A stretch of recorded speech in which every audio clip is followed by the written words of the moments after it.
Sa pagpapatuloy ng ating balitaan, tunghayan naman natin ang salam daan sa kapayapaan tungo sa kaunlaran.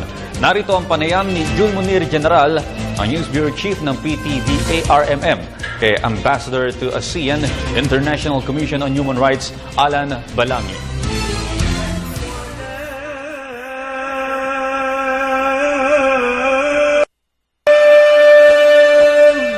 Maraming salamat sa pagpapatuloy ng balitaan. Magandang umaga, Bansang Pilipinas. Assalamualaikum, Bangsamoro. Narito na naman tayo sa segment ng Salam, ang kapayapaan tungo sa kaunlaran. Ngayong umaga, nandito na naman ang ating kapatid, ang ating kaibigan, most of all, ang ating kabangsa. Walang iba kundi si ang ating kapatid, ang kabangsa, si Alan Balangi Makadatar. Tama po ba?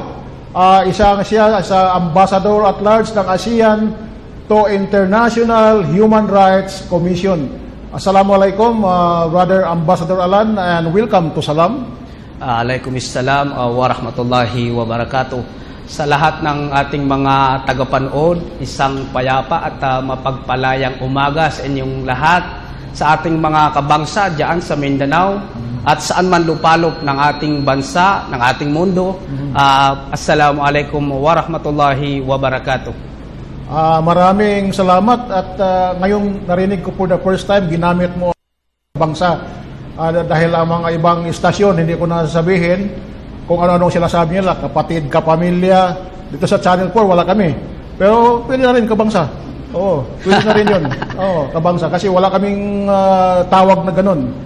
Sa ibang istasyon, kapatid, kapamilya, kapuso. So, dito sa amin, kabangsa. Sa ating mga bangsamoro, bangsamoro, kabangsa. At saka mga kapatid na Muslim Filipinos and Filipinos as well, kabangsa. Pwede. So, bilang isang convener ng One Bangsamoro Movement, no? Ano po ang hakbang ginagawa nyo ngayon na hinggil sa usapin ng Bangsamoro peace process na ito? Ngayon, nandyan na yata sa ating mahal na Pangulo, Benigno Aquino III, ang draft ng Bangsamoro Basic Law. Actually po, hinggil sa kaalaman ng lahat, ang One Bangsamoro Movement ay binubuo ng maraming organisasyon kung saan sila yung nag-uugnayan, nag-uusap-usap kung ano yung may tutulong natin diyan sa Comprehensive Agreement on Bangsamoro. Kung ating natatandaan, nakaraang buwan, noong March 27 na pinirmahan, nilagdaan yung Comprehensive Agreement on Bangsamoro, kung saan simultaneous na nilaunch din natin yung 1 million signature campaign in support doon sa Bangsamoro, no? So ngayon, siguro mayroon na tayong hindi ko lang natatandaan kung ilan na yung nakapirma, pero sa aking kaalaman, base doon sa mga datos na aking nare-receive, mayroon na tayong higit kumulang 100,000 na yung nakapirma doon sa 1 million signature campaign. So ganun kabilis, ano? Inumpisahan noong March 27. Noong pagka-pirma ng Comprehensive Agreement o di Bangsamoro, naka-100,000 na kayo. More or less. Bali, 900,000 na lang, ano na yun, makakamit nyo na yung 1 million goal, no? 1 million signature. So siguro magandang pangitayan yan. Dahil ibig sabihin, 100,000 sumusuporta, 100,000 lagda, 100,000 sumusuporta. Tama po yun. Kaya actually, ang aming ginagawa, nagkakaroon po kami ng mga assembly, hindi lang dito sa Metro Manila, kundi pati na rin sa Visayas at pinakahuli siguro sa Mindanao, kung saan ang aming target ay 4 to 6 months tapos na yung 1 million signature campaign. So, tinatarget nga namin na bago magkaroon ng plebisito, sana ay mayroon na tayong 1 million signature na sumusuporta diyan sa nilagdaan na usaping pangkapayapaan diyan sa lupang pangako sa Mindanao. Okay, magandang balita yan, Ambassador. Ano bang estratehiya ninyo para makakolekta kayo ng signature sa mga daan-daan, sa mga tindahan, sa mga kabahay-bahayan? Sa dami ng tumutulong diyan sa advocacy na yan, yun nga, sinabi ko, nagkakaroon kami ng mga assembly, forum sa iba't ibang lugar. Mayroon ding mga grupo na kahit hindi kasapi ngayon diyan sa One Bangsamoro Movement, sila ay nagmamagandang loob, nag-offer ng kanilang tulong upang sila ay kumuha ng forma at makilahok doon sa mga doon sa mga matataong lugar kung saan ang mga bangsa naroon sila, nagpapapirma, pinapaintindi sa kanila kung ano itong nilalaman nitong Comprehensive Agreement on Bangsamoro, ano ano ang idudulot na kagandahan diyan sa Mindanao, kung saan alam naman natin na hindi lang mga Muslim yung magiging benepisyo nitong Comprehensive Agreement on Bangsamoro, kundi kasama na rin dyan yung mga non-Muslim at mga lumad, indigenous people, kung tawagin, na naninirahan dyan sa Bangsamoro Territorial Core. Kaya tama ka, dahil sa definition ng Bangsamoro, pag sinabi mo Bangsamoro, noong araw ang ating interpretation ng Bangsamoro ay itong mga Muslim lang, tayo mga Muslim lang, pero ngunit hindi yon. Ang ibig sabihin ng Bangsamoro, yung mga tao na nirahan sa Bangsamoro area na hindi lang Muslim, ngunit pati ang ating mga kapatid na Christian at saka mga Highlanders. Yan ang mga Bangsamoro. Tama po yan, opo. So ngayon, mabanggit ko lamang, ang One Bangsamoro movement ay papunta ngayon sa Visayas, kung saan may magkakaroon ng mga pagtitipon upang magkaroon ng awareness, yung education campaign kung ano itong Bangsamoro. Bagamat tayo ay naniniwala na yung ating Bangsamoro Transition Commission ay talagang masigasig na nagkaroon sila ng tunay na proseso upang ipaintindi sa kanila, upang ipaintindi sa Bangsamoro people kung ano yung nilalaman nung kanilang ginawa na draft noong Bangsamoro Bisiklo, kung saan alam natin ngayon na naisubmit na kay Pangulong Pinoy, na ngayon ay ongoing na yung pag-review ng legal team ng ating Pangulo, kung saan hinintay natin na i-certify na as urgent bill para may akyat na dyan sa Kongreso.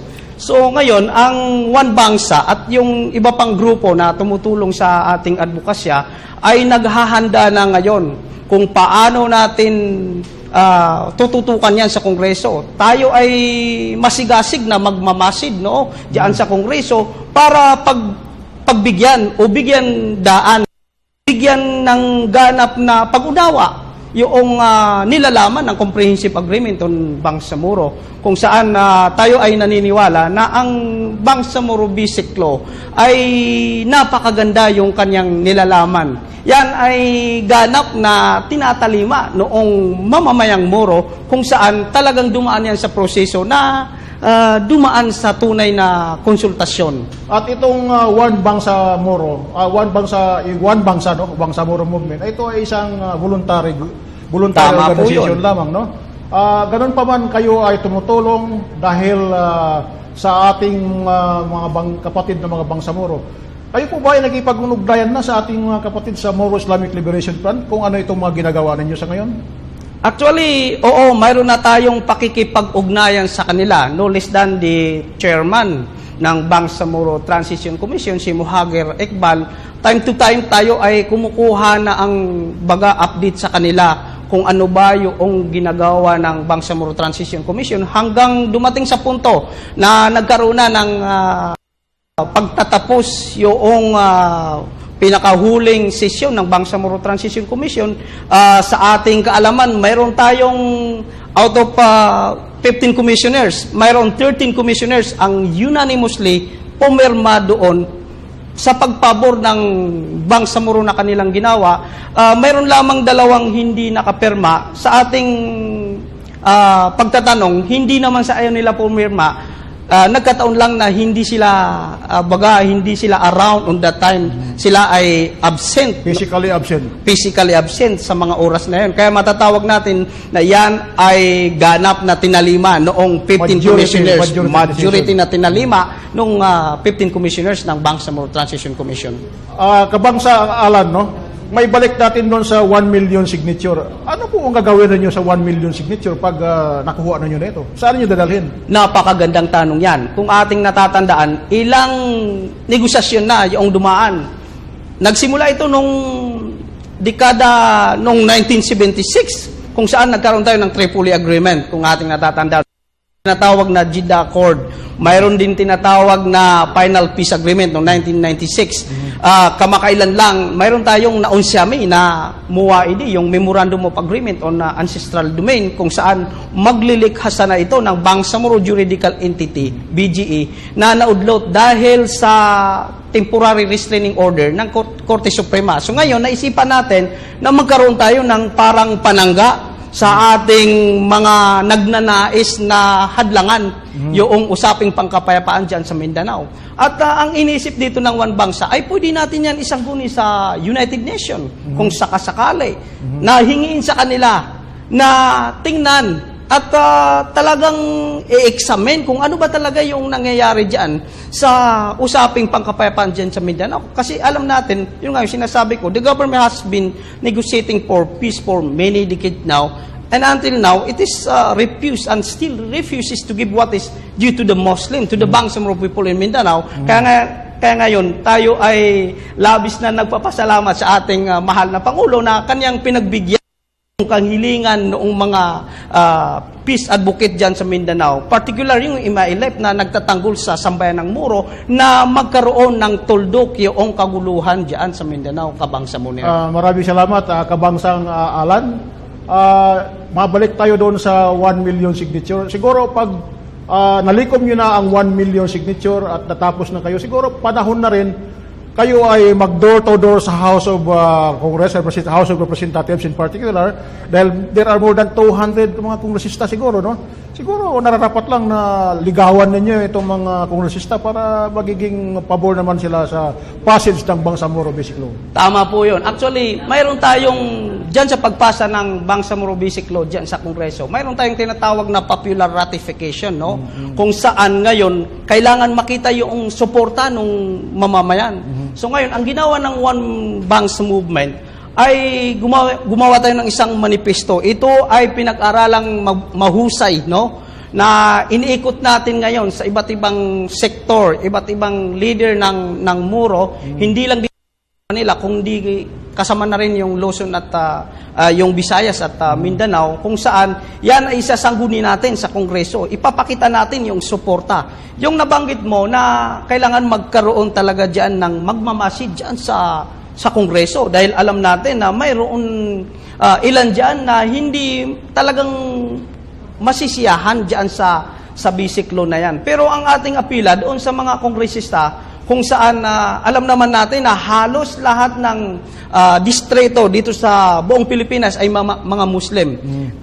Yan ay papakiusapan natin through doon sa mga Muslim na napapaloob doon sa kanilang mga distrito, na hingi natin doon sa mga congressman na ibalato na sa atin ito, dahil ito yung inaasam-asam at matagal na minimithi ng ating mga kabangsa dyan sa Mindanao. Maraming salamat, Kabangsa Alan. Meron ba ka bang mga important na paksa na natin nakaligtaan sa iyo pagkakataon? Ako po ay talagang nagagalak. Unang-una, nagagalak na kami ay patuloy niyong inimbitahan dito sa programa na tinatawag na Salam o Kapayapaan tungo sa Kaunlaran. Dati, kapayapaan, Salam daan sa kapayapaan. Ngayon, naging tungo sa Kaunlaran. Sapagkat parang nakikita natin yung pag-asa na talagang magkakaroon na ng matiwasay na pamumuhay diyan sa Mindanao.